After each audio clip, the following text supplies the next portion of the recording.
A woman is given a new lease of life when she sprouts a tail. Review by Benjamin Poole, directed by Ivan the First Tverdovsky, starring Natalia Pavlenkova, Masha Tokareva, Alexander Gorchulin, Dmitry Grashev. From Ovid to Kafka, and to werewolves in general, and not forgetting the little lad in The Witches who gets changed into a mouse, the transformation of a human being into an animal is generally regarded as something of a curse. In Metamorphosis, characters like Callisto and Lycaon are transformed into creatures such as bears and wolves as an illustration of both their folly and the god's subsequent rage that'll learn him, while Shakespeare's Bottom becomes a donkey chiefly to provide Elizabethan audiences with some broad slapstick and knob gags. You wouldn't wish enforced beasthood upon anyone, really. And, within the fantasy canon, the only thing worse than going full beast is being part animal yet still part human, a hybrid with no precedence, shunned by man and beast alike.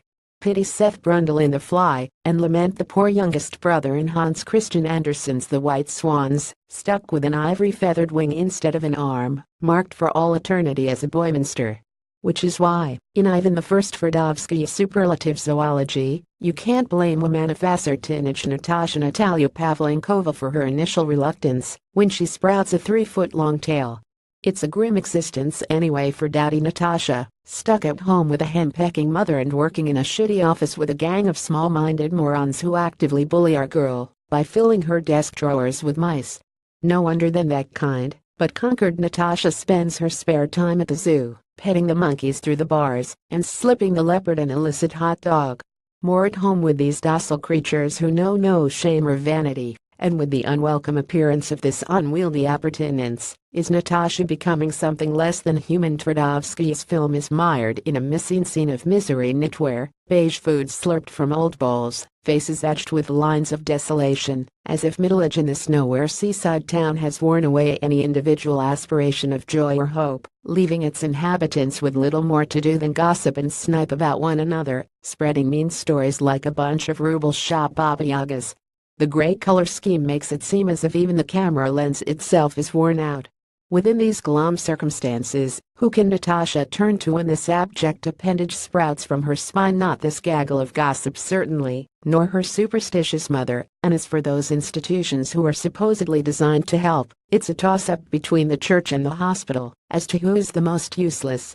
Natasha is on her own, and zoology itself undergoes a transformation when, in an incredible sequence of bath-time onanistic improv, Natasha chooses to embrace her uniqueness, and how. As she begins to own her mutation, zoology becomes a moving and surprisingly sexy celebration of the outsider. Natasha gets herself a makeover, embarks upon an affair with a hot young doctor, and, in relation to her peers, becomes something more than what passes for human in this small-minded society.